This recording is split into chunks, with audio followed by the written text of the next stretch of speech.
após o nosso café, vamos continuar com a esquematização da reclamação trabalhista. Aí, só para recapitular, nós vimos que a estrutura da reclamação trabalhista.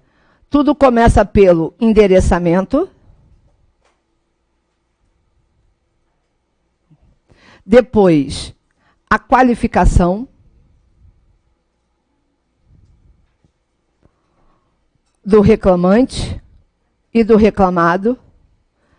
E aqui eu citei como indicação o artigo 319 do CPC para auxiliar e mais a indicação do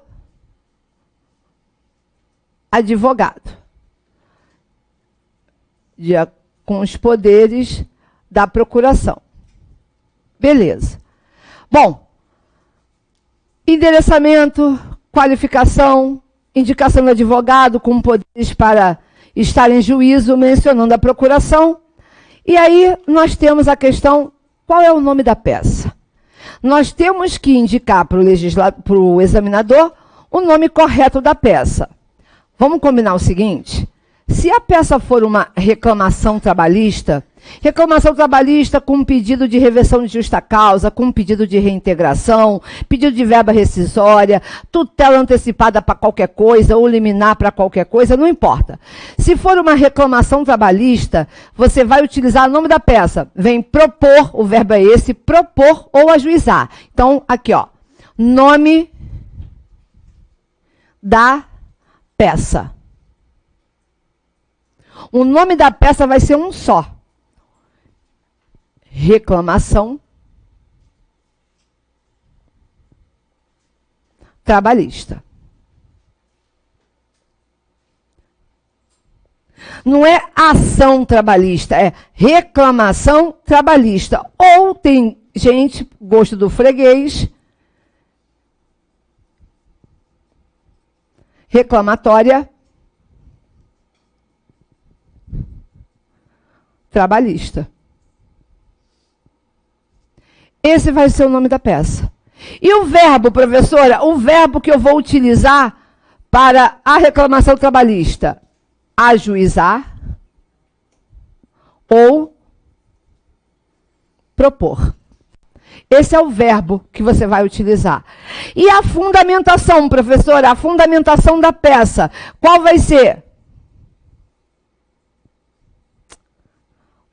840, parágrafo 1º da CLT. Professora, eu preciso indicar o rito processual. Presta atenção. Apesar de estar aparecendo ali no slide, é que eu inverti na hora do slide. Você só vai indicar o rito processual se a banca pedir.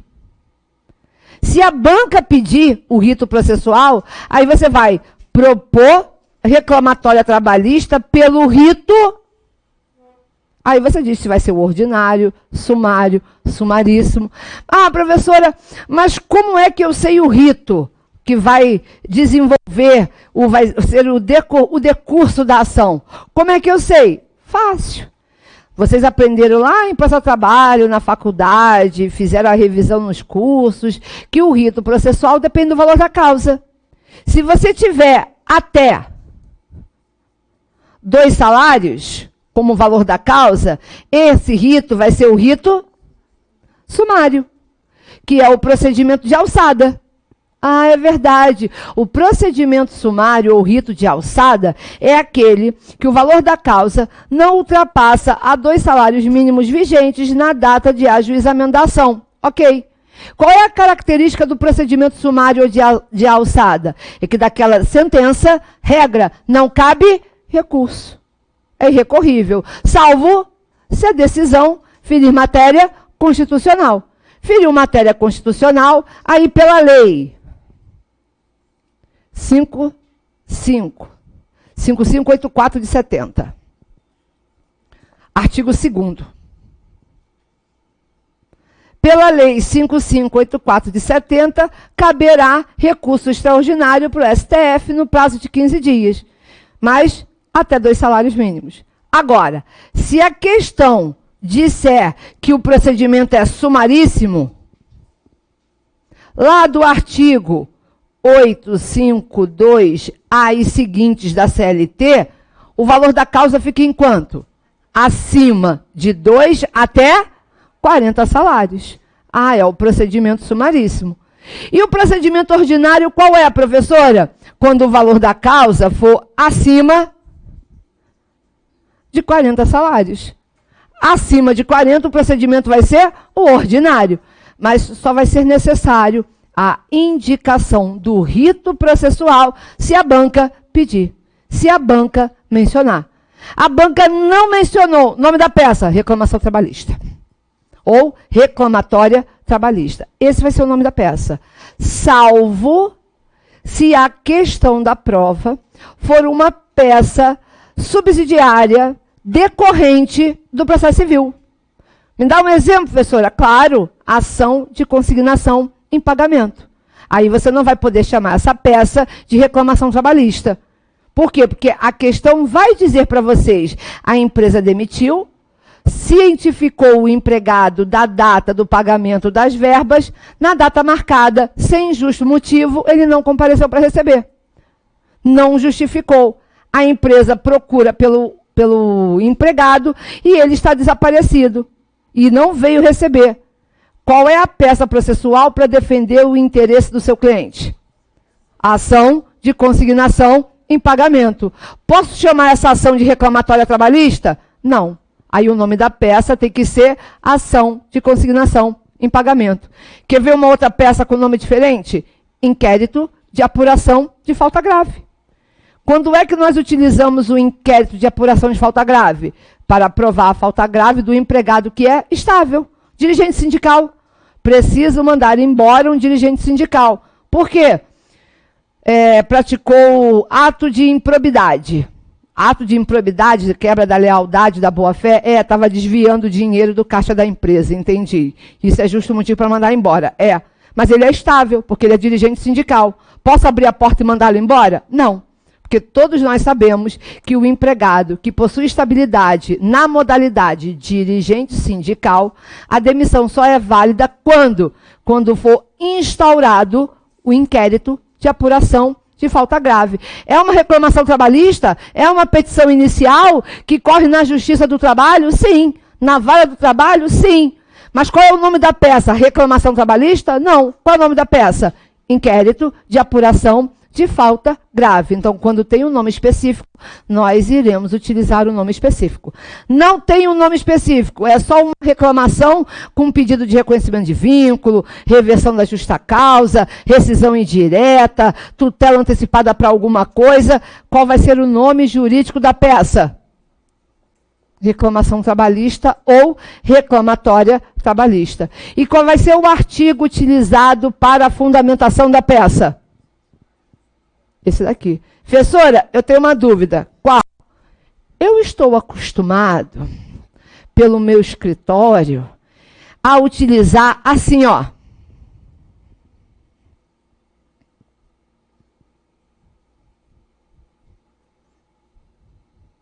Vem propor reclamação trabalhista com fulcro no artigo 840, parágrafo 1º da CLT, cumulado com 319 do CPC. É obrigatório? Não. Precisa utilizar? Não. Por quê? Porque o termo correto seria assim, ó. Vem propor de acordo ou com fulcro no artigo 840, parágrafo 1º da CLT, combinado com 319 do CPC, aplicados subsidiariamente ao processo do trabalho por força do artigo 769 da CLT. Cansei até de falar. Para que você vai indicar o CPC se a CLT tem a norma própria, os requisitos da petição inicial? Primeiro artigo que nós lemos, a reclamação trabalhista poderá ser verbal ou escrita. Sendo escrita, deverá conter o endereçamento, o juízo, a qualificação, breve resumo dos fatos. Então, só basta indicar o 840, parágrafo 1º da CLT. Ah, professora, mas eu estou tão acostumado com o 319. Se está acostumado, faz o certo. Aplicados subsidiariamente ao processo do trabalho por força do artigo 769 da CLT. Aí você coloca o artigo 319. Pois não, amorzinho?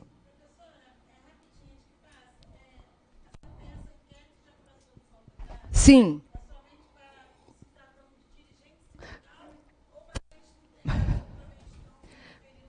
Perfeita pergunta. A dúvida da colega foi a seguinte. Professora, para não perder aqui o gancho, já que você citou, a ação de inquérito de apuração de falta grave, esse procedimento só vai ser aplicado para o dirigente sindical ou para qualquer empregado detentor de estabilidade.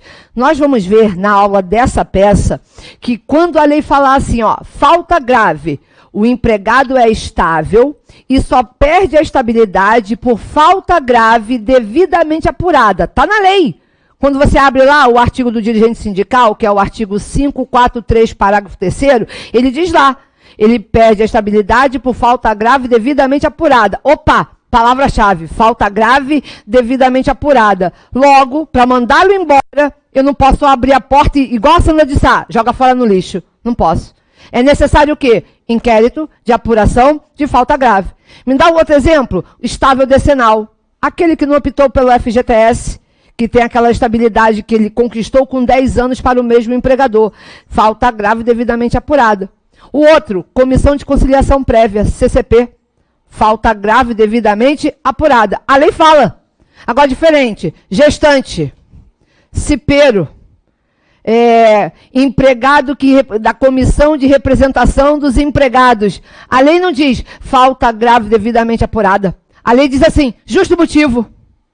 Quando a lei diz justo motivo, a base do nosso raciocínio significa dizer que esse justo motivo pode ser técnico, disciplinar, econômico ou financeiro. É o artigo 165 da CLT.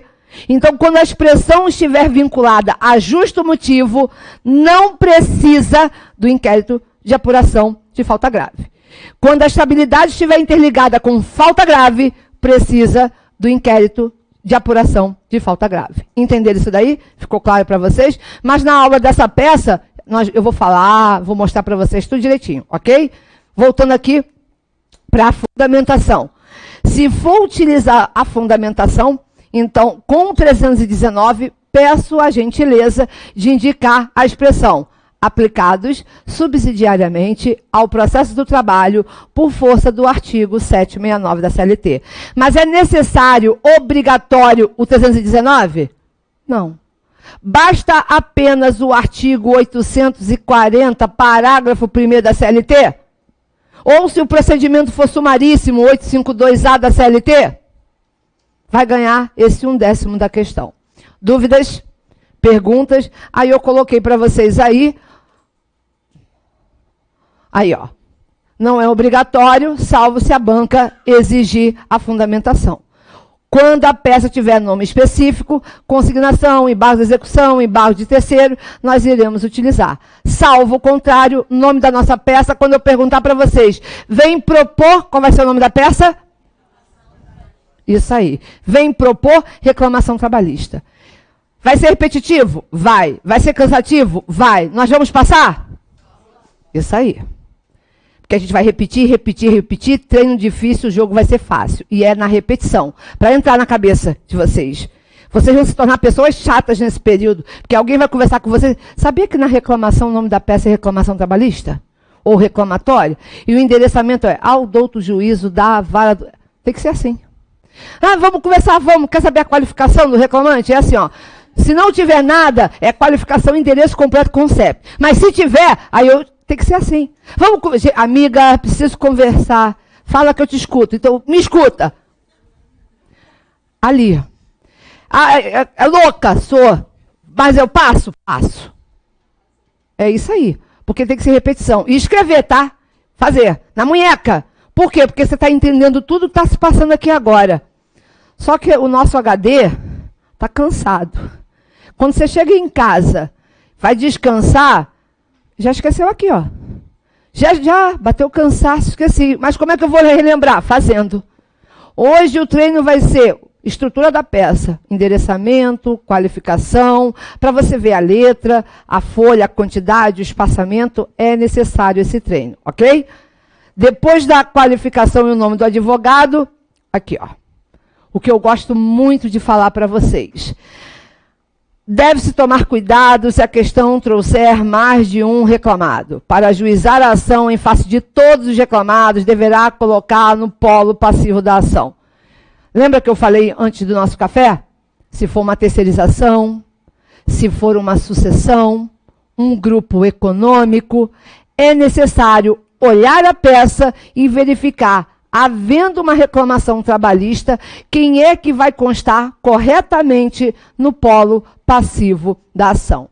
Professora, se for uma terceirização e houver ali mais de uma tomadora de serviço, tipo assim, eu trabalho numa empresa de limpeza e durante o meu contrato de trabalho, eu prestei o serviço para a empresa X e Y. Quem é que vai fazer parte do processo? Só o Y, que foi a última? Nesse caso, no polo passivo da ação, vai ser uma reclamação trabalhista plurima, um litisconsórcio passivo, onde você vai colocar a empresa empregadora e as outras duas tomadoras. E entre elas a expressão subsidiariamente. Por quê? Porque se o principal não pagar, quem é que paga? A subsidiária. A tomadora 1 e a tomadora 2 na proporção do período trabalhado. Tranquilo? Segunda, diga, meu mozinho. Então, vamos lá. Toda vez que você pensar em terceirização, a principal é a prestadora de serviço. É a empresa que fechou o contrato com a tomadora. Então, empresa de limpeza fechou o contrato com o McDonald's para o empregado da empresa de limpeza limpar o McDonald's. Então, quem é o meu empregador? Empresa de limpeza. Prestadora de serviço. E quem é o tomador de serviço? McDonald's. Então, na hora da qualificação, quem é que eu primeiro qualifico? A prestadora, o meu empregador. E, subsidiariamente, a tomadora de serviço, que no meu exemplo foi o McDonald's. E aí qualifica com os dados da proposta, não tem dado nenhum. Qualificação, endereço completo com o CEP.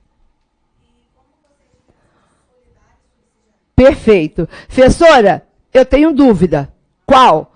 Quando é que eu sei que a responsabilidade é solidária ou subsidiária? Para começar, solidariedade vem lá do direito civil. Lá mais ou menos no Código Civil, artigo 265, 267 do Código Civil. E a obrigação solidária, ela não se presume. Ou ela está disciplinada em lei, prevista em lei, ou ela é estabelecida pelas partes através do contrato. Entendi. Então, responsabilidade solidária não se presume. Ou ela decorre da lei ou da vontade das partes através de um contrato. Isso aí. Perfeito. Professora, no processo de trabalho, no direito de trabalho, como é que eu sei que é uma e que é outra? Presta atenção. Quando a obrigação é solidária, na hora de cobrar a obrigação, você pode cobrar de quem? De qualquer um. Porque quando a obrigação é solidária, a obrigação pode ser exigida integralmente de qualquer devedor. Porque eles são solidários, em pé de igualdade. Eu que sou a credora, eu vou olhar para eles solidários e vou dizer, quero cobrar de você. Ah, por que de mim? Porque eu quero. Ah, mas por que você não cobrou uma parte dele, uma parte dele e uma parte dele? Irmão, vocês são solidários. Eu cobro de um, de alguns ou de todos a obrigação inteira. E aquele que pagar se entende depois em direito de regresso com os demais. Mas quando a obrigação é solidária, ela poderá ser exigida integralmente de qualquer devedor. Pede igualdade na hora da cobrança. Diferente. Obrigação subsidiária. Benefício de ordem. Secundariamente, subsidiariamente. Se a obrigação é secundária, subsidiária, a regra já diz, é um degrau, é uma escada. Primeiro, você cobra de quem? Do devedor principal. A dívida é dele. Se ele não tiver dinheiro para pagar, condições para pagar, subsidiariamente, secundariamente, você volta o canhão da cobrança para quem? Para o secundário, para o subsidiário. Só que aí, por exemplo, só apenas de momento de exemplificação, a súmula 331 do TST diz que o devedor subsidiário, ele só vai ser obrigado a pagar se ele constar inicialmente no polo passivo da reclamação. Então não adianta você dizer, por exemplo, Joyce, você vira para mim e diz, pô, eu sou uma terceirizada e eu trabalhei para a empresa tal. Só que o meu advogado, quando ajuizou a ação, só ajuizou a ação contra o meu empregador e não colocou no polo passivo da ação a tomadora. Deixou de fora? Deixou. O que aconteceu? Ganhei o processo, só que a minha empresa faliu. Minha empresa desapareceu. O empregador não tem patrimônio. Aí eu digo assim, cobra da subsidiária. Aí ela diz, ele não colocou no polo passivo da ação. Porque a súmula diz, o devedor subsidiário, ele só pode ser responsabilizado secundariamente, subsidiariamente, se ele constar na sentença como condenado de forma subsidiária. O juiz precisa declarar a responsabilidade subsidiária, entendeu? Então, solidariedade, não tem erro, a lei diz, vou te dar um exemplo, grupo econômico. Artigo 2º, parágrafo 2º da CLT. Se você estiver diante de um grupo econômico, todas as empresas que integram o grupo econômico respondem de forma solidária. É grupo econômico. Então, responde de forma solidária. Pode cobrar de quem? De qualquer empresa integrante do grupo econômico, porque está na lei. Sucessão. Olha a pegadinha. Sucessão. Lembra do Banco Real? Tinha um Banco Real. Depois virou o ABN. E hoje em dia é o Santander. Lembra disso? O empregado nasceu no Banco Real. Hoje está no Santander. Uma sucessão. Na hora de processar, porque ele foi demitido pelo Santander, ele coloca quem? Santander. Ah, professora, mas não tem como responsabilizar o ABN, Emerald Bank e o Real? Olha só, para não confundir. Numa sucessão, o artigo 448, azão da CLT.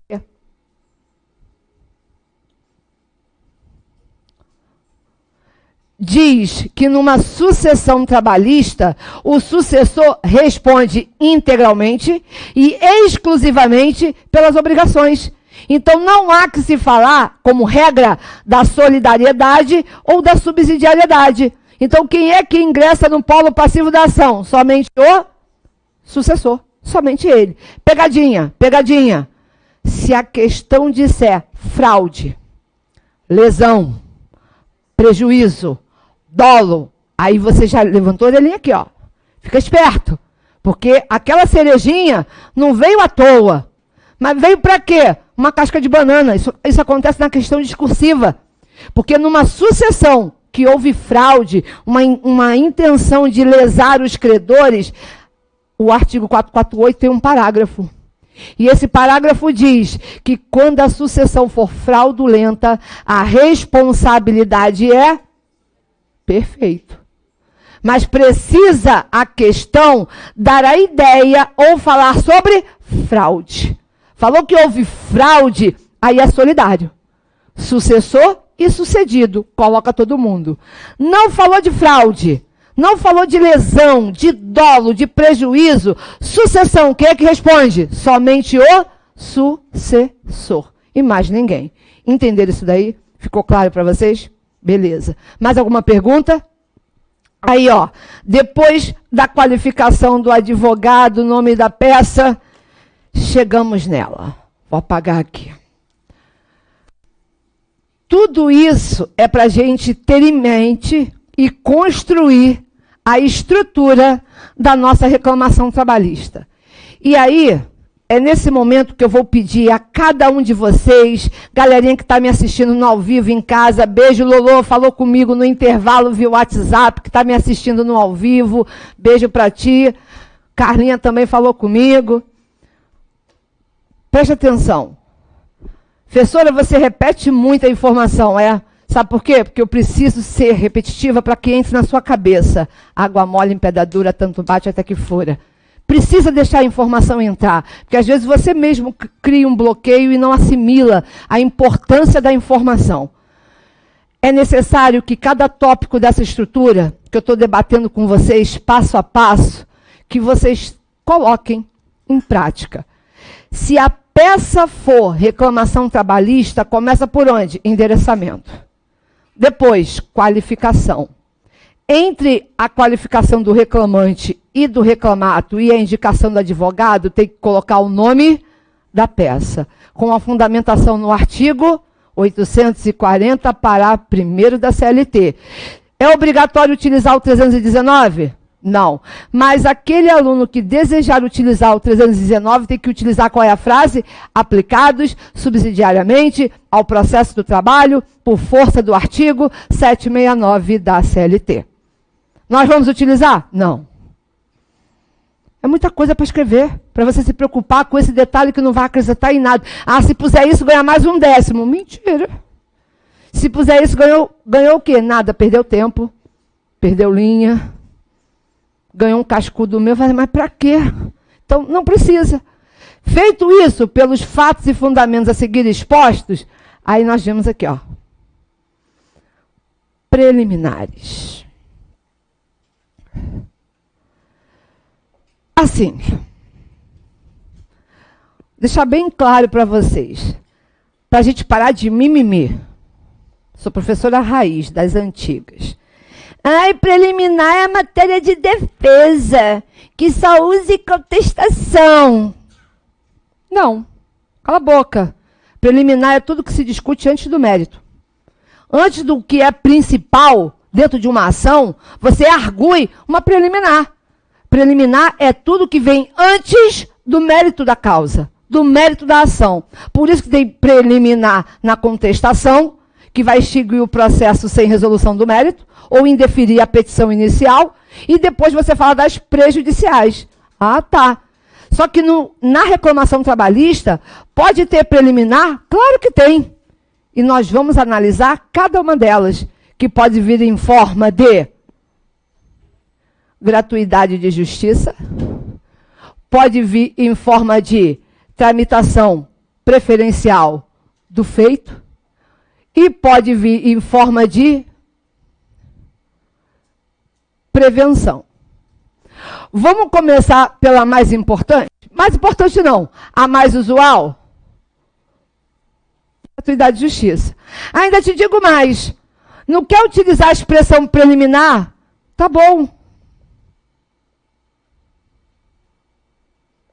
Inicialmente, resolvido o problema. Ah, eu posso substituir o preliminarmente por inicialmente? Pode. Ou então, ó. Caraca aí! Outro patamar. Ab ovo de início. Para quê? De início. Ab initio. Coloca inicialmente. Coloca preliminarmente. Está resolvido o problema. É só a estrutura da peça, porque o examinador, ele precisa ter uma coisa organizada. Tem tanta questão para ele ler, que se você colocar tudo garrancho, embolado, ele não vai achar. Você precisa orientar o examinador na pontuação do teu esqueleto de prova. Inicialmente, preambularmente, preliminarmente, da gratuidade de justiça. Aí vem a pergunta que vocês fazem. É obrigatório pedir gratuidade de justiça? Obrigatório não, mas depende do enunciado da questão. Hoje em dia, diante da reforma trabalhista, como é que fica a gratuidade de justiça que está disciplinada no artigo 790, parágrafo 3º da CLT? Como é que fica? Bom, inicialmente, a regra não mudou, a primeira parte do artigo, que a gratuidade de justiça ela pode ser concedida de ofício pelo juiz ou a requerimento da parte. Em qualquer fase do processo? Sim. Então, a gratuidade de justiça pode ser pedida na petição inicial? Pode. Na contestação? Pode. No recurso? Pode. Em execução? Pode. Em qualquer fase do processo. Beleza. Mas o juiz pode dar de ofício? Sem ninguém pedir? Pode. Mas se o juiz não der de ofício, pode ter um requerimento? Só do empregado? Não, das partes. Então, gratuidade de justiça é um benefício que pode ser concedido à parte do processo. Reclamante, reclamado, autor e réu. Presta atenção. A reforma trabalhista mudou os requisitos da gratuidade de justiça. Por quê? Porque agora, essa gratuidade de justiça, ela precisa ser comprovada. Tem que ter a comprovação da gratuidade de justiça? Tem. E aí existem dois critérios. O primeiro critério é o objetivo. Qual é o critério objetivo? Quando eu provo que o meu cliente, que a renda dele não ultrapassa de 40% do teto do regime geral da Previdência Social. Se ele oferir uma renda até 40% do regime geral da Previdência Social, o teto do INSS, salário-benefício do INSS, ele tem direito à gratuidade de justiça? O juiz tem que dar gratuidade de justiça? Tem. Agora, se ele oferir renda superior, a gente diz que o critério passa a ser subjetivo. Porque aqui ele precisa comprovar a questão de hipossuficiência. Por isso que no mundo processual, o juiz, antes de conceder a gratuidade de justiça, ele profere um despacho e diz assim, ao autor para apresentar as 3 últimas declarações de imposto de renda. Ele agora pede, tem juízo que pede. E aí, ele está analisando se concede ou não a gratuidade de justiça. Preste atenção, na peça, é uma petição inicial, é uma reclamação trabalhista. Se a prova trouxer expressões chaves, ninguém vai ter dúvida. Se disser assim, está desempregado, passando por necessidade, significa dizer que a banca está pedindo para você o tópico da gratuidade de justiça. Ah, professora, então eu preciso estar antenado para as informações do problema. Sim. Por quê? Porque a questão da gratuidade de justiça fica interligado com as informações. Eu sempre digo assim para o meu aluno, sempre disse, e não vou mudar o meu dizer, porque eu acho que é prevenção.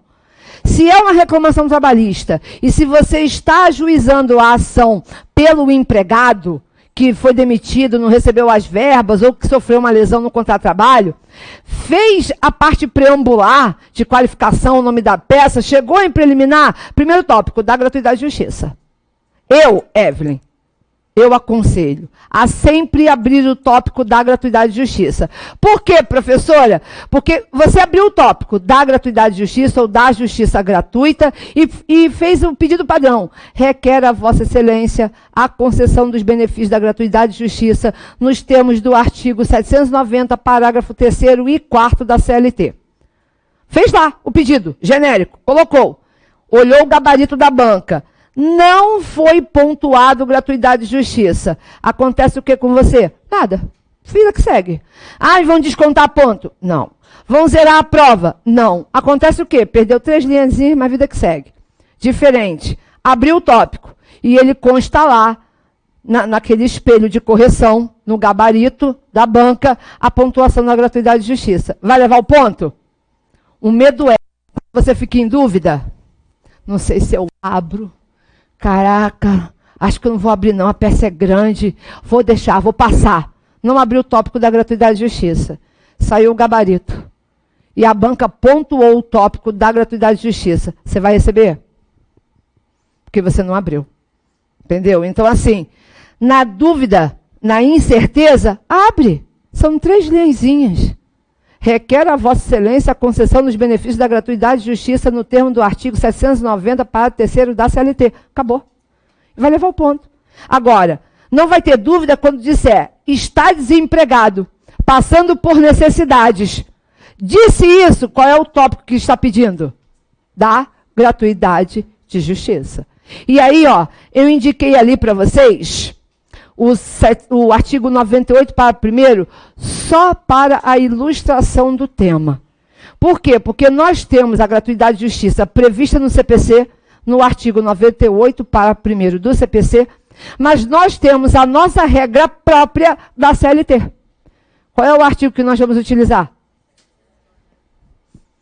Isso aí, da CLT. É o 790, parágrafo 3º e 4º da CLT. Por quê? Porque nós utilizamos o CPC de forma supletiva quando a CLT for omissa. O CPC é aplicado de forma subsidiária e na omissão, e desde que a norma do CPC não seja incompatível com as normas do processo de trabalho. Ah, é verdade, é o artigo 769 e o artigo 5º do CPC que fala isso. Então ali está a indicação do 98. Você pode utilizar o 98 como fonte supletiva, mas o artigo de pontuar é esse daqui, ó. Pediu gratuidade de justiça. Qual é o artigo? 790, parágrafo 3º e o parágrafo 4º da CLT. Ficou claro para vocês? Dúvida até aí? Pergunta? Beleza. Então, primeiro tópico é da gratuidade de justiça. Depois da gratuidade de justiça, aqui a sugestão do tema para vocês. Para quem quiser tirar foto. O texto. Número 1, preliminarmente, inicialmente, da gratuidade de justiça. Se disser ali que ele está desempregado, a reclamante encontra-se desempregada. De modo que nos termos 690, parágrafo 1º, faz jus aos benefícios da gratuidade de justiça. E ali eu ainda citei, para mostrar para vocês, de forma supletiva, o 98. É obrigatório o 98? Não. Qual é obrigatório? 790, parágrafo 3º. Ou então, o pedido padrão. Requer o reclamante a concessão dos benefícios da gratuidade de justiça no termo do artigo 790, parágrafo 3º e 4º da CLT. Perguntas? Tranquilo? Depois disso, eu vou colocar no nosso grupo de WhatsApp esses slides para vocês, tá bom? Atenção ao enunciado da questão, porque geralmente a banca utiliza encontre-se desempregado, passando por necessidade. E aí, já sabe que vai ganhar 3 décimos, meio pontinho, abrindo esse tópico. Prioridade de tramitação do feito. Amores, prestem atenção ao que eu vou falar agora. Vou apagar aqui. Presta atenção. É uma prerrogativa. Essa prioridade de tramitação do feito, deixa eu apagar aqui para poder explicar, você vai abrir toda vez que a questão da prova trouxer a informação sobre a necessidade. Por quê? Porque tramitação preferencial do feito ocorre por pessoa idosa. Ou a informação de doença grave. Ou quando for menor. Ou quando for portador de deficiência. Pessoa portadora de deficiência. Ou violência doméstica. Ou ainda, quando a reclamação trabalhista for exclusivamente sobre salários. E por último, se a empresa estiver em falência. Tá aí. Vou voltar para quem já tiraram foto daqui, já anotaram? Tem a primeira, depois eu adianto o segundo. Professora, então deixa eu ver se eu entendi. Eu vou fazer uma petição inicial. É uma reclamação trabalhista. Eu tenho que observar as qualidades, as características do enunciado. Então, se o enunciado disser que a pessoa é idosa, lá no CPC, no artigo 1048, inciso 1, fala da pessoa idosa. E pela legislação brasileira, você é uma pessoa idosa a partir de que idade? 60 anos de idade. Tem o Estatuto do Idoso, Lei 10.741. É verdade. Então, e tem o idoso do idoso, né? Porque se você tiver 80 anos, você tem a prioridade da prioridade. Ah, é verdade. Então, se a lei disser a idade, Geralmente ela não diz a idade, ela diz assim, fulano de tal, nascido em... Aí diz lá, 18 de fevereiro, vou botar a idade do meu pai, 18 de fevereiro de 1941. Idoso. Já sei. A banca informou a data de nascimento, não só foi para efeito de qualificação, não. Foi porque com essa data de nascimento, 41, ele se enquadra como pessoa idosa. Então, é necessário abrir o tópico da tramitação preferencial do feito pessoa idosa. Entenderam? Além de pessoa idosa, de repente a questão da prova vai dizer que o teu cliente sofre de doença grave. Do nada. No relato dos fatos, na historinha do cliente, ele diz que sofre de cardiopatia grave, neoplasia maligna, câncer, tuberculose, hanseníase, doença grave. Tá onde isso, professora? No artigo 1048, inciso 1 do CPC. Os portadores de doença grave têm direito à tramitação preferencial do feito. Abre o tópico. Também no 1048. Ou, se a pessoa estiver regida pelo ECA, Estatuto da Criança e do Adolescente. Tipo assim, menor pode trabalhar? Se eu perguntar para vocês, menor pode trabalhar? Pode? Então tá bom, então eu vou pegar a minha filha... A minha terrorista, eu tenho uma sobrinha que eu chamo de terrorista também, além dos meus filhos, que é a Maria Rita. Ela tem 11 anos, vou botar ela para trabalhar. Vocês disseram que menor para trabalhar. Vou ligar para ela agora. Vai agora lavar a louça. Para, Dinda, doidona. É assim que ela me diz. Dinda, tu é muito doidona. Sou mesmo. Por quê? Porque menor pode trabalhar? Regra não, depende. Somente com 16 anos ou a partir dos 14, se ele for na condição de aprendiz. Agora imagina, esse menor com 16 anos foi admitido numa empresa e aos 17 ele foi demitido e não recebeu suas verbas. Ele precisa ajuizar uma reclamação trabalhista? Precisa. Nós sabemos que contra menor não corre prescrição, ok. Mas não vem o caso agora da prescrição. A questão toda é, ele pode ajuizar a ação? Pode. Sozinho? Não, porque tem que ser representado pelo seu representante legal. Só lembrando que o direito do trabalho, o processo, não faz diferença entre representação e assistência. Ele sempre diz que o menor tem que ser representado pelo representante legal. Ok. Sendo ele menor, eu tenho que abrir um tópico da tramitação preferencial do feito para pedir a celeridade para ele. Entenderam? Menor. Também está lá no artigo 1048. Portador de deficiência. Tem o Estatuto do Deficiente, que está lá na Lei 13.146 de 2015, artigo 9º. Disse que é um empregado portador de deficiência, vai abrir o tópico, eu vou mostrar para vocês. A gente vai fazer, vai treinar. Depois, a violência doméstica também foi inserido lá no 1048 do CPC. Violência doméstica. Disse, sei lá, sabe-se cargas d'água do meio do nada, no relato disse lá, que a empregada está passando por problemas pessoais em seu casamento, foi agredida, foi vítima de violência doméstica. Do nada, numa reclamação trabalhista, disse que foi vítima de violência doméstica. É para quê?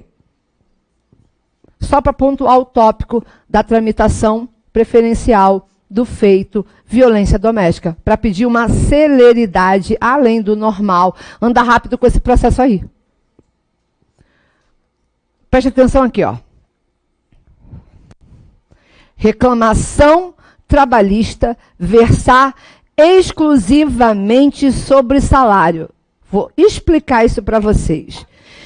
Quando a reclamação trabalhista versa exclusivamente sobre salários, significa dizer que você não pede nada além do que salário. Você não está pedindo dano moral, você não está pedindo anotação da CTPS, você não está pedindo equiparação salarial, salário por fora, você só está cobrando salário. Cuidado com a pegadinha. Você vai olhar a peça, Vai olhar a questão. O que você quer? Dano moral, hora extra, adicional noturno, equiparação, desvio de função, desconto indevido. Vai abrir esse tópico? Não. Esse tópico, com base na tramitação preferencial do feito, cobrança de salário, só vai ser utilizado quando a reclamação pedir exclusivamente só salário. Pediu salário e outras coisas, não tem esse tópico. Entenderam? Ficou claro para vocês? Eu vou pedir salário, mas eu vou pedir outras coisas. O desconto indevido, a alteração lesiva, a equiparação salarial, o acúmulo de função, o salário por fora. Então, não tem tramitação preferencial do feito com base nesse pedido. Entenderam? Ficou claro para vocês? E isso aqui está onde? No artigo 652, parágrafo único da CLT. Coloquei aqui no slide para vocês também. Quer ver? 652, parágrafo único da CLT.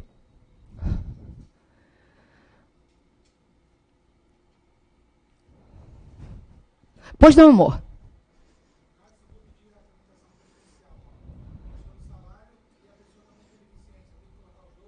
Perfeito. Professora, estou pensando aqui na maldade do examinador. E o examinador, no relato dos fatos lá da proposta do problema, disse que o meu cliente tem uma doença grave e é idoso. Ou é uma pessoa idosa e só está cobrando salário e mais nada. Tem mais de uma prerrogativa. Tem mais de uma prioridade. O que eu faço? Vai falar das duas. No tópico, da tramitação preferencial do feito, 2 pontos. Pessoa idosa e doença grave. Pessoa idosa e salário. Aí no tópico você vai explicar. O reclamante é pessoa idosa nos termos do artigo 1048.1 do CPC, uma vez que nasceu em, porque vai vir a informação, aí você coloca.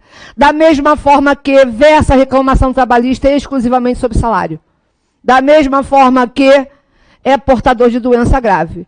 Razão pela qual requer a concessão dos benefícios da tramitação preferencial do feito. Entendeu? Então, se tiver mais de uma prerrogativa, se tiver mais de uma prioridade, vai abrir as duas. Eu vou escolher. Não. Vai abrir as duas para ganhar as duas. Porque se você escolher, vai deixar... Não é que está errado, vai deixar de pontuar. Entendeu? Dúvidas? Pois não, meu amor.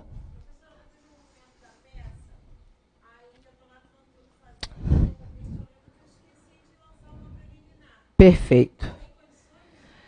Eu ia chegar nisso. Nas rasuras e no Alzheimer que a gente sofre. Não, adianto que eu sou dessas, eu adianto e depois volto, que isso? Porque tem isso, a nossa ansiedade, às vezes nos leva ao esquecimento, que a gente está naquela ansiedade, naquela pressão, tu está no meio da peça e diz, putz, Jesus, tu já está quase nesse tempos de deferimento, aí você, Jesus, entra na minha casa, entra na minha vida, porque assim, vou ter que rasurar tudo. Não, presta atenção. A ordem dos fatores não altera o produto. Receba! Receba! Por quê? O certo é isso aqui. Qual é o certo? Endereçamento. Qualificação do reclamante, com advogado, nome da peça, qualificação do reclamado, pelos fatos e fundamentos a seguir expostos. Primeiro tópico da peça, preliminar. Gratuidade de justiça, checklist. Tramitação preferencial do feito, checklist. Mas, no seu checklist da ansiedade, você esqueceu. Ou gratuidade, ou preliminar, esqueceu. Você já está no rol de pedidos. Você já está no último pedido do seu mérito. Vai botar ali. Vai ganhar o ponto? Vai. Professora, mas aí, ó, no meio do meu mérito, eu boto assim, preliminarmente. Não, doidão. Trata no mérito. Da gratuidade de justiça. É um pedido. O certo é pedir antes de adentrar no cerne da questão. Aonde é o problema? Porque preliminar é isso. Antes de discutir o mérito da causa, o central, o que deu o problema, o que eu quero primeiro? Gratuidade. O que eu quero primeiro? Tramitação preferencial do feito. É o que eu quero primeiro. Ih, esqueci de abrir. Já fui logo no mérito. Vai pedir no mérito? Vai pedir. Só que não vai botar preliminar. Vai enumerar, ou A, B, C, ou 1, 2, 3. Lembrou? Pede. No pior de tudo, já fechei o mérito, já estou no rol de pedidos. Vai botar ali. Vai pontuar? Vai. O que você não pode fazer pela norma de Cristo? Nestes termos, pede deferimento, aí está lá você, local, data, OAB, advogado, aí você, preliminar. Jesus, o que eu faço? Aí é demais.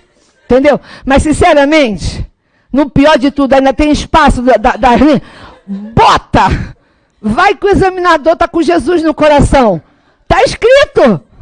O que não pode é que ele não pode ler tua cabeça. Ah, mas eu quis colocar a mão, não coloquei. Aí não vai levar. Assim, no pior de tudo, vai colocar. É errado, tecnicamente falando, mas está ali. Ele pode pontuar. Não é o correto. O ideal é que você venha com essa estrutura. Por isso que eu estou repetitiva. Qual é o primeiro passo de uma petição inicial? Endereçamento. Segundo passo, qualificação. A ordem da qualificação, reclamante, reclamado. Entre eles, o nome da peça, tem que falar do advogado. Feito isso, as preliminares. Essa é a ordem correta. A ordem técnica, para você pontuar. Esqueci, o Alzheimer da ansiedade, vai colocar ali. No momento que você lembra, vai colocar ali, vai pontuar. Ninguém vai poder zerar. Vou zerar a tua prova. Cadê quê? Você botou a preliminar no mérito. A preliminar no pedido. Muda o meu nome e entrega o meu OAB. Não vai zerar. Não pode? Mesmo embaixo, só não pode isso, passar. Aí não pode, porque você escreveu fora da margem das linhas permitidas. Aí não pode. Mas está dentro do espaçamento? Pode. Não é o correto, mas pode. Tá? E não pode identificar a peça. Né? Porque, ou utilizar termos de identificação. Eu sempre conto isso, às vezes o aluno acha que é loucura da minha parte, mas a prova está aí. Há muito tempo atrás, a banca ainda era CESP. E a gente teve uma aluna aqui no curso que ela escrevia assim a palavra.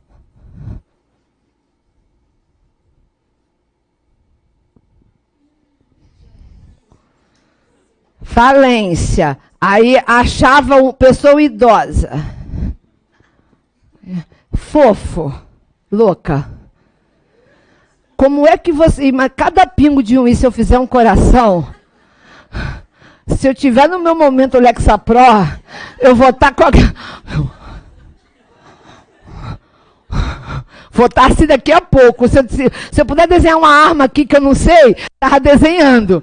Gente, pelo amor de Cristo, nenhuma expressão para identificar a peça. Você só pode utilizar do caderno definitivo de forma mais clara, de forma mais limpa, de forma concisa e evitar expressões identificadoras. Por isso que a gente diz, não cria fato, não cria dado. Se você criar fato, se você criar dado, você identificou a peça. E aí? É zero. Então assim, falência, falência. Acabou. Não vai inventar. Inventou firula, o examinador vai lá e vapo. Então, a gente vai ficar sempre nessa regrinha. Endereça, qualifica, nome da peça, preliminar. Preliminar de quê? Gratuidade e justiça. Já vimos a regra. Depois, tramitação preferencial do feito. Estão as hipóteses. Professora, tem a falência. A falência está lá no artigo, está no 768 da CL. Ih, esqueci. Está lá no artigo 7. Deixa eu tirar logo o volume, que vai tocar de novo. Que eu tirei no intervalo e coloquei filho ligando essa hora. A falência está no artigo 768 e também no artigo 652, parágrafo único da CLT. Então, disse que faliu, vai pedir a preliminar de tramitação preferencial do feito. Professora, não disse nada. Pessoa idosa, doença grave, salário, portador de deficiência, menor, violência doméstica, falência, não falou nada sobre esses tópicos. E agora, professora? Não tem. Não tem. Pois não, amor?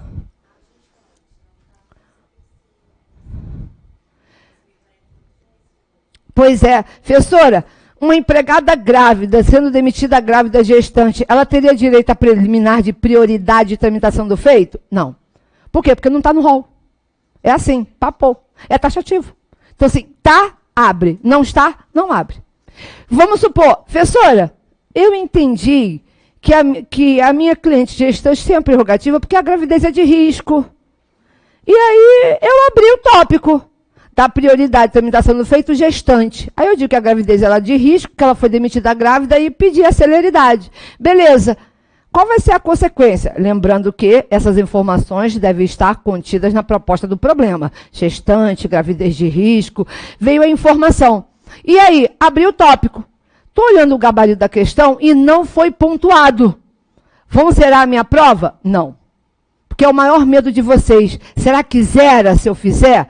O fato de abrir um tópico, um requerimento por si só, sem criar dados, sem inventar fatos, não anula, não zera a prova de vocês, a questão de vocês. Ficou claro? Então, assim, na sua pergunta, bem apropriada, a gestante, professora, ela teria direito, né? Porque ela está grávida, a gestante ela pode vir como tutela, mas não como prioridade de tramitação do feito. Porque aqui é uma prerrogativa da pessoa na qualidade específica que ela tem. Então, aqui nesse caso, a gestante não entra. Mas pode ser que talvez caiba nessa reclamação uma tutela antecipada? Uma liminar? Sim. Aí eu vou mostrar para vocês como é que a gente vai pedir.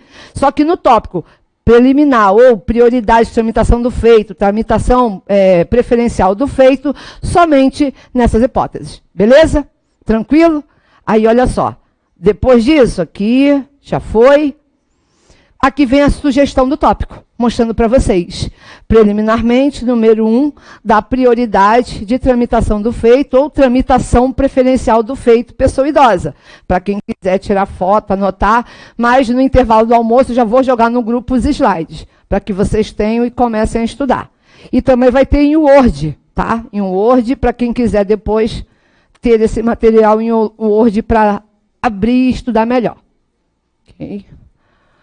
Aí, preste atenção, já foi a prioridade de tramitação do feito, já foi a gratuidade de justiça. Outra prerrogativa, outra característica em destaque da peça. Prevenção, distribuição por dependência, juízo, prevento. É matéria de preliminar? Sim.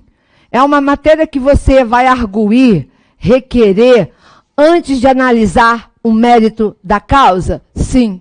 Só que toda vez que você disser prevenção, juízo prevento, distribuição por dependência, aqui eu citei para vocês os artigos 284 e 285 do CPC, que remetem ao 286.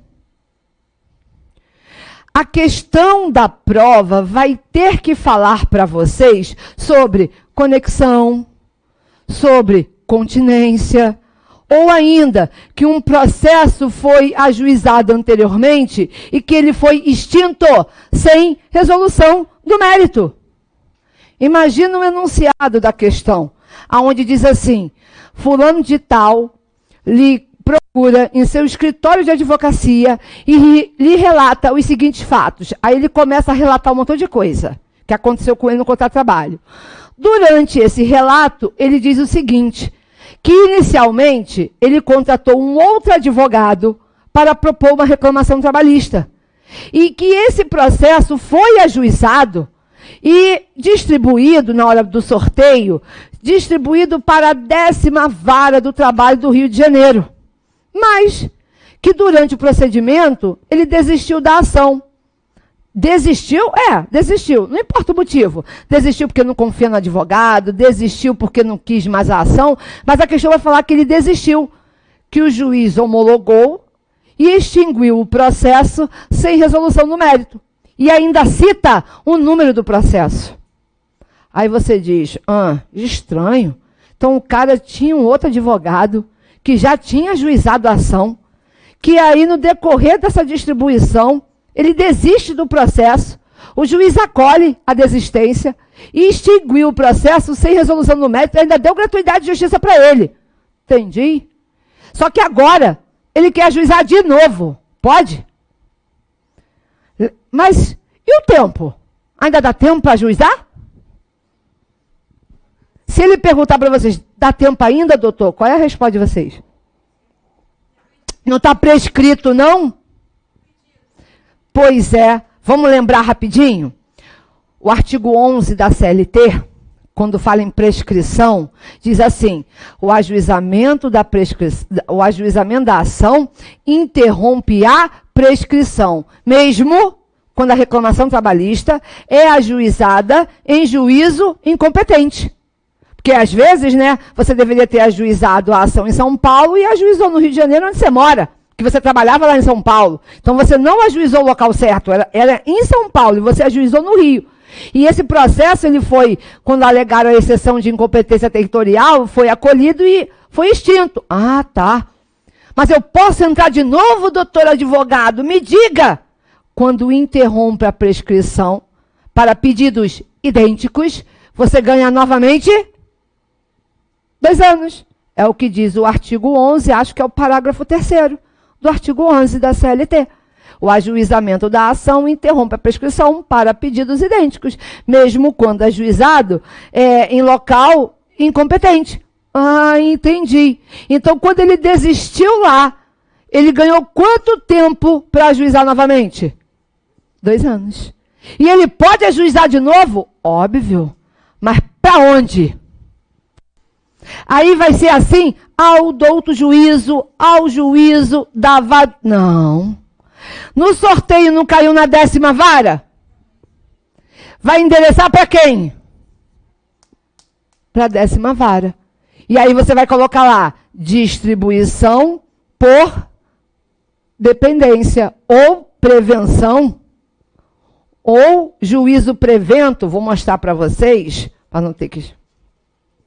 Aqui vem a explicação do que eu falei para vocês. Aí. Da distribuição por prevenção, por dependência, juízo prevento. Aqui está o texto. Pois não, meu amor?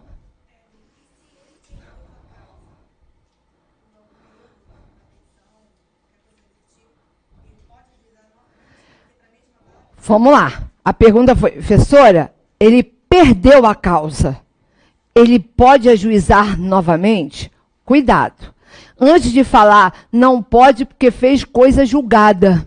Já foi julgado, transitado em julgado, ele perdeu. Ele ajuizou a ação, ajuizou. E aí a petição estava apta, teve todo o procedimento, oitiva de testemunha, saiu a sentença, recurso, e a sentença foi mantida. Julgo totalmente improcedente, ele perdeu. Ele pode ajuizar de novo? Não. Aquilo que ele pediu, não. Ele perdeu. Transitou em julgado, não cabe mais recurso, perdeu. Não, não. Agora o que eu quero é um dano moral. Eu não pedi dano moral naquele processo. E agora eu quero dano moral. Posso ajuizar agora? Se tiver no prazo de 2 anos ainda, pode. Entendeu? Porque não fez coisa julgada do dano moral. Por quê? Porque não foi pedido naquele processo. Pode. Ação nova, processo novo, não tem juízo prevento. Aquele lá morreu. É uma ação nova, só dano moral. Se tiver no prazo prescricional de 2 anos, tá? E da data, isso, da extinção do contrato de trabalho. Isso aí. Entenderam isso daí? Ficou claro para vocês? Então, quando você falar lá do juízo prevento, vou voltar o slide, tá? Vou voltar aqui para a explicação. Olha lá, o que eu vou pedir para vocês, quem tiver com material já em sala de aula. Vai lá no artigo 286, a palavra-chave a ser destacada é distribuídos por dependência. Essa é a palavra-chave. Então, assim, vamos começar a praticar. Pega a tua caneta marca-texto, vai lá no teu artigo 286 do CPC, e serão distribuídos por dependência. Palavra a ser destacada. Distribuídos por dependência. E depois, sublinhar o que está lá, ó. Por conexão, continência, tendo sido extinto o processo sem resolução do mérito, ou quando houver ajuizamento de ações no termo do artigo tal. Aonde eu negritei, pega a tua caneta, marca texto e sublinha. Só aquelas palavras. Depois que você fizer isso, você vai lá no teu artigo 840, parágrafo 1º da CLT, você vai lá no 840 e você vai fazer uma remissão. Você vai no teu artigo 840 da CLT. E vai escrever só isso aqui, ó.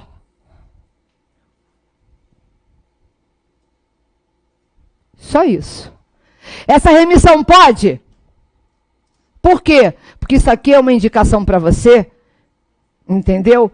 Que se houver na prova alguma sugestão de conexão, identidade de partes, ou de causa de pedir ou pedido, tem ali a mesma causa de pedir ou o mesmo pedido.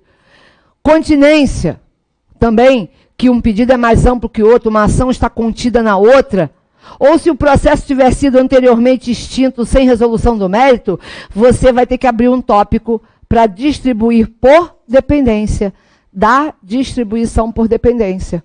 Entenderam isso daí? Ficou claro para vocês? Dúvida? Então, ó, cada uma dessas destacadas, ó, vem a explicação para vocês do que é a conexão, do que é a continência. Todo o materialzinho vai lá para vocês, ok? E aí, a abertura do tópico, da distribuição por dependência. Lá no endereçamento, professora,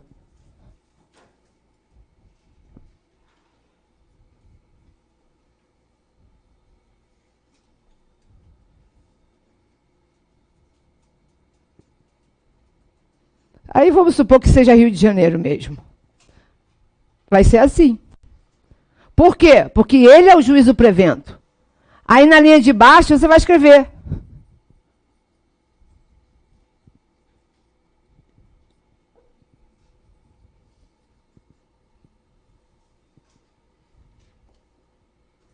Distribuição por dependência.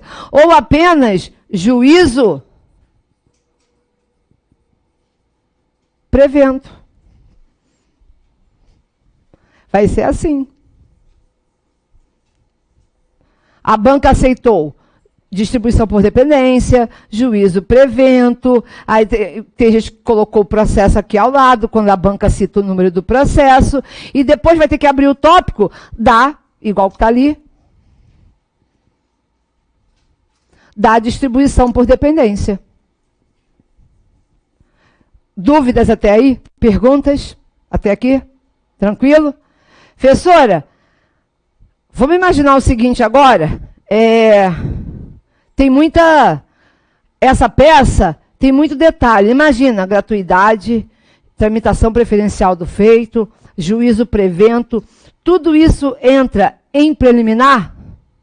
Sim. Ai, mas a peça é muito grande. Tá certo? Tá. Acostumem-se. Acostumem-se. Se tiver cada uma dessas qualidades que eu acabei de falar, vai ser um tópico aberto e uma pontuação recebida, porque cada tópico vai ser auferido uma pontuação. Beleza? Depois da tramitação preferencial do feito, as tutelas, que foi a pergunta da colega em relação à grávida. E aí, presta também atenção no que eu vou falar para vocês sobre a tutela. Coloca só uma coisa na cabeça de vocês. É bem importante, e aí deixa bem eu explicar isso para vocês. A regra da reclamação trabalhista é o juízo informal. Informal por quê? A reclamação trabalhista. Porque no processo de trabalho vigora o jus postulante. A reforma trabalhista veio, não revogou o artigo 791 da CLT. Então, como já explicado anteriormente, se a parte quiser, ela pode ingressar com ação na Justiça do Trabalho e ela não precisa contratar um advogado, certo? Certo. Diante desse informalismo processual, significa dizer que, porventura, se essa pessoa abrir um tópico ou de tutela antecipada, ou de liminar, ou tutela de urgência, em preliminar ou no mérito, vai estar certo do mesmo jeito. Porque no processo de trabalho não existe a regra, o formalismo processual, dizendo, tutela tem que vir só no mérito, tutela tem que ser pedida em preliminar e depois reiterada no rol de pedidos. Meus amores, ouçam com atenção o que eu vou falar para vocês. O importante é existir o tópico na peça. Se você vai pedir em preliminar, e reiterar no rol de pedidos, se você vai abrir o tópico de tutela no mérito e reiterar no rol de pedidos, ou então aquele nosso colega que sofre de Alzheimer por ansiedade e só requereu no rol de pedidos, o que é importante? Ter o tópico para levar a pontuação. Por que eu estou falando isso? Nós, professores, nós conversamos entre si. Eu, junto com a Inês, a parceria aqui com vocês, mas nós temos outros colegas professores que dão aula em outros cursos. E aí a gente sempre se fala, tu indica para o teu aluno pedir tutela onde? Aí tem gente que diz assim, eu mando abrir em preliminar e reforço no rol de pedidos. Aí o outro disse assim, não, eu vou direto no mérito, eu abro o tópico da tutela e depois da reintegração. O importante é constar na peça o tópico da tutela. Entenderam? Por quê? Porque, às vezes, vocês começam a buscar informações em outros lugares. Ok, sem problema. Só que alguém vai falar assim, o meu professor não ensinou assim, não. O meu professor ensinou que a tutela se pede só no mérito e reitera no rol de pedidos. O seu está errado. Mentira. Os dois estão certos. Por quê? Porque a reclamação ela é informal. É isso que vocês têm que entender. Não existe, eu quero que alguém me prove por A mais B que está escrito na CLT que a tutela tem que vir só no mérito ou em preliminar. Não tem. Tem que pedir tutela para ganhar o ponto. Mas a forma como você vai pedir é de vocês. Eu faço a sugestão para a forma de apresentação é que venha a tutela em preliminar. Mas, professora, eu peço tutela ou eu peço liminar? Vamos combinar? Para a gente não perder tempo, para ficar discutindo o sexo dos anjos? A gente vai fazer assim. Se a reclamação trabalhista, presta bem atenção, se a reclamação trabalhista for sobre dirigente sindical que teve a demissão abusiva ou a transferência ilícita, o nome do tópico vai ser liminar. E aí, o artigo que você vai utilizar é o 659, inciso 9 ou 10 da CLT. Quando a demissão for abusiva do dirigente sindical ou quando houver uma transferência ilícita, uma transferência abusiva. Como assim, professora? Transferência ilícita, transferência abusiva, como assim? Para transferir o empregado de um lugar para outro, mudando o seu domicílio, o que é necessário? O consentimento dele. Então tem que olhar para ele e falar assim, você topa? O quê? Topar o quê? Sair daqui da sede? Vou para onde? Pantanal. Conhecer Juma. Aí diz, não, muito quente lá, muito quente, não quero. Posso transferir? Pois é, posso, você topa o quê? Trabalhar no Pantanal. Aí diz assim, não quero. Posso transferir? Não posso. Só que o empregador liga o ventilador e diz, vai. Essa é uma transferência ilícita, porque não houve o consentimento do empregado. Se não tem o consentimento do empregado, a transferência é abusiva, você pode pedir uma liminar. É o que está no artigo 659, se não tiver no 9, está no inciso 10. Fala, meu amor. Perfeito. Professora, como é que fica o nome da peça? Porque agora é reclamação trabalhista com pedido de... Nome da peça, reclamação trabalhista. Estou aqui morrendo aqui, ó. Professora, tem certeza? Absoluta. Por quê? Porque dentro da peça, você vai abrir o tópico.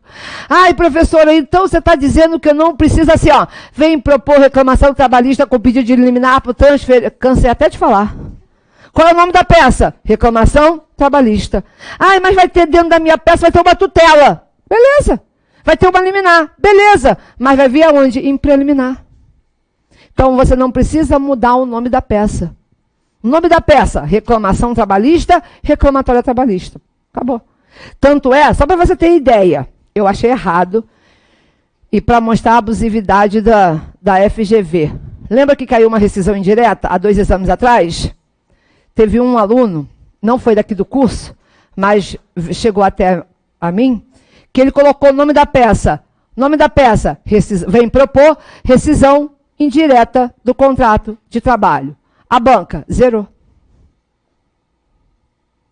Zerou o quê? A peça. Ele acertou as questões, nota da prova, 0. 0, reprovado. Por que foi reprovado? Porque ele não conseguiu. A banca não corrigiu, porque ele não chamou a peça de reclamação trabalhista. Então, se é uma reclamação trabalhista, o nome da peça, reclamação. Não importa se é com reversão de justa causa, com rescisão indireta, com tutela antecipada. Qual é o nome da peça? Reclamação. Dentro dela, abre-se o tópico do pedido de rescisão indireta, da tutela antecipada, da liminar. E aí a gente vai desenvolver o tópico. Entenderam? Ficou claro para vocês? Então, se for uma reclamação trabalhista, aonde nós vamos defender um dirigente sindical que não teve o inquérito de apuração de falta grave, que não teve o reconhecimento em juízo da falta grave, nós vamos pedir uma liminar para declarar nula a demissão do dirigente. E nós vamos pedir a reintegração. Se a transferência for ilícita, novamente nós vamos abrir uma liminar para declarar nula, abusiva a transferência. Ok? Qualquer outro caso, gestante, cipeiro, como é que chama? Comissão de representação dos empregados, comissão de conciliação prévia, qualquer outro caso, tutela antecipada.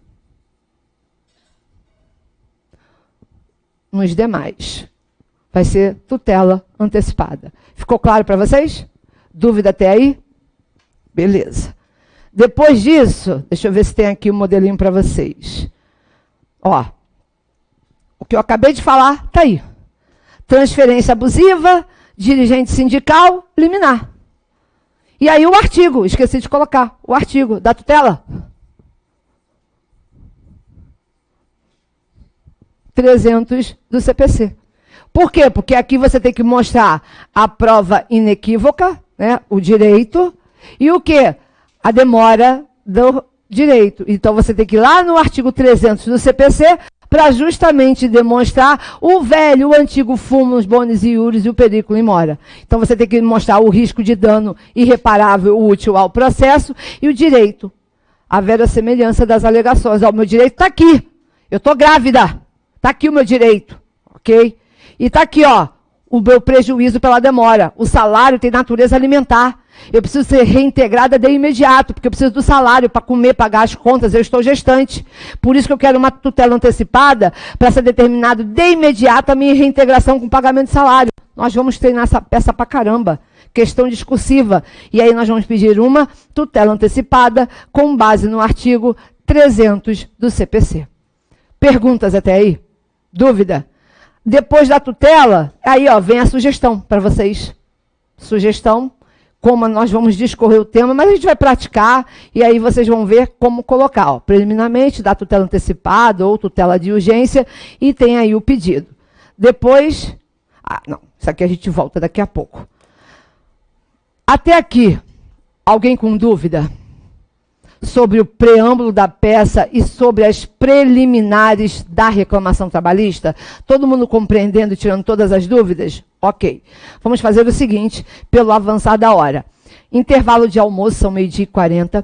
Intervalo de almoço, 1 horinha para o almoço. Então, 1h40 a gente volta. Aí nós vamos falar do mérito, dos pedidos e mais ainda sobre a estrutura da nossa reclamação trabalhista. Então, pausa para o almoço, daqui a 1 horinha a gente volta. Beijo, beijo para vocês, até daqui a pouco.